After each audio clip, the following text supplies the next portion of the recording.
Kuhmon hankikorriviikot 2017. Sain kännykkääni viestin. Harri sitoo uuden korrisensaation tänä iltana kello 22.30 hotellin aulassa. Käynti sivuovesta. Itse asiassa kellohan on jo 22.30. Ei kun aloitetaan sitten. Saanko käyttää valoa? Valo tulee vuosi. Kiitos. No niin, tämä sensaatiohan sai alkunsa siitä, että oikeastaan tuli puhelin, jonka mä sain Pitkäsen Jussilta, joka kalastaa Nokisen koskella. Ja hän sanoi, että ihan ykkösperhe on ollut semmoinen korriperhe, jossa on oranssi runko ja valkoinen siipi. Mä sanoin, no, mitäs muuta? Ei muuta. Että häkilä? Ei häkilä. Sitten Jussi vähän, no kyllä mä saatan vielä kokeilla sitä häkilällistäkin tässä. No ajattelin, että ei saa kyllä, että Jussi on kuitenkin sen verran vanha korrimies, että ei se ihan höpöjä puhu minulle ainakaan. Minä ajattelin sitten kokeilla sellaista versiota, että on oranssi runko. En ole paljon niillä ennen kalastanut.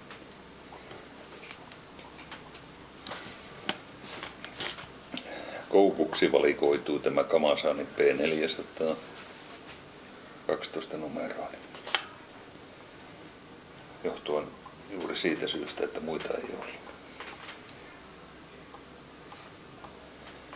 Ensin tietenkin tähän pohjustus koukulle ja sitten jätetään tämä ylimääräinen pätkä tänne.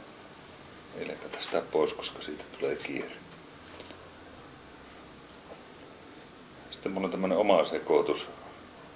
Tässä on kaiken maailman oranssia ja hylkeen karpaa ja jotain polypropyleeneja ja vaikka miten. Tää on tämmönen vähän poltettu oranssin näköinen.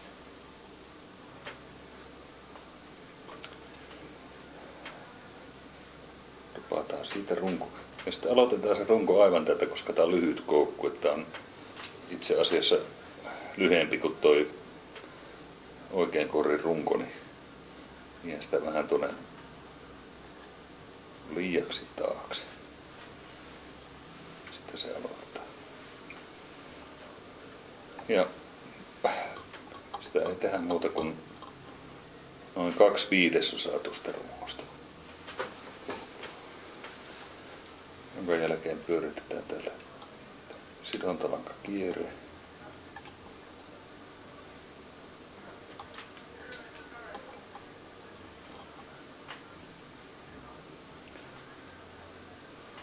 Kiinnitetään siihen eteen.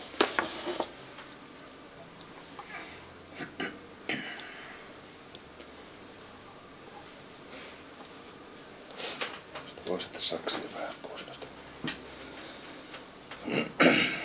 ylimääräisiä höttöjä. Sitten mulla oli tämmönen jännä niska, joku Evingi. Tätä ne myy niinku ruskeana ja tilaa siihen. Mutta ei hitto, eihän tää ruskea eikä tää paljon mitään. Nyt sitten tänä keväänä, viimein kun pääsin näihin korrihommiin, niin ajattelin, että no tuo ei ole ollenkaan hassuman näköinen. Kokeillaanpa siihen. Tämähän oli saakeli toimiva ja oikeastaan aivan semmoisen vastakuoriutuneen korrin jalkojen väriin. Mitataan tuolta tommonen sopivan kokoinen höyheni ja lähes pelkästään vannista kiusatakseni kehittelin tämän niin, että se sidotaan niinku puputupuna häkillekin tuolta tyvestä kiinni takaa ja kierrätetään sitä eteenpäin. Koska hyönteisillä takajalat on aina pitemmät kuin etujalat. Mä oon sitä itse miettinyt, minkä takia se aina se tehdään niin, että se on eessä on ne pitemmät häkilet ja ne pienenee tuonne taaksepäin.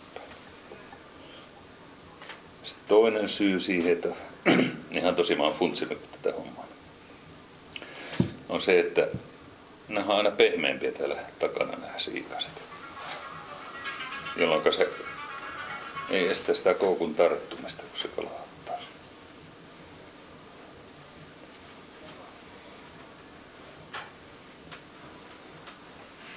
Sitten kierretään pikkusen lyhempi pätkä, mitä ensin tehtiin runkoa tuonne alle. Ranssia duppinkia tuohon. Ja noin 3 kierrosta. Häkilää lukitaan tuohon. Ja nyt päästetään sitten piheillä irti ja jätetään se loppuhyöhön tuohon. Sojottaa tuonne eteen. Sitten mä Antilta sain tätä polypoustia, kun se kehui tätä, että mä oon ihan mahdottoman hyvä matsku, ja niin se kyllä olikin. Tein näitä vastaavia CDC:stä, ja CDC-siipi, niin kuin tiedätte, se kestää sen kalan korkeintaan 2. Ja sen jälkeen se menee vaihtoketjuun, mutta tämä ei muuta kuin räppäs veessä ja heilutti muutaman kerran ilmassa, niin se on taas pelivalmi.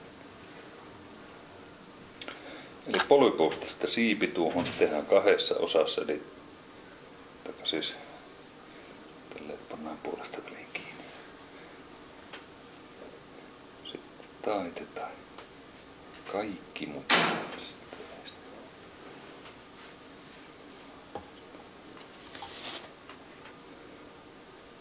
Ja vähän tässä niinku, jos lohinymfiäkin teossa, niin sanon, että välttäkää ylihökilöintiä ja siipeilyä ja kaikkea ylimääräistä. No niin, sit on semmonen taas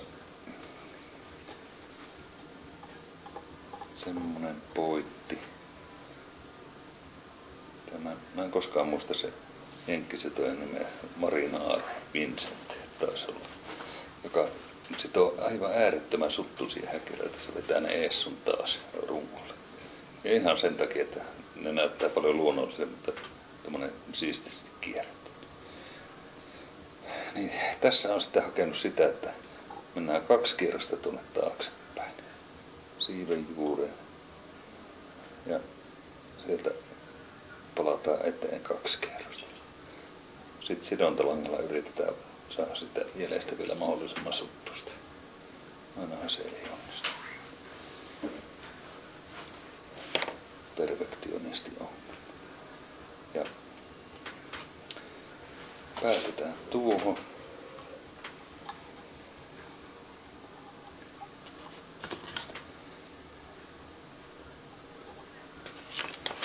Päästään tähänkin, niin voisi just jättää tuolta.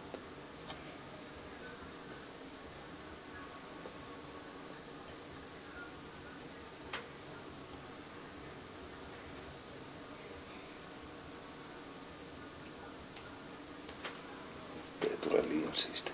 Siihen piti jäädä enemmän niitä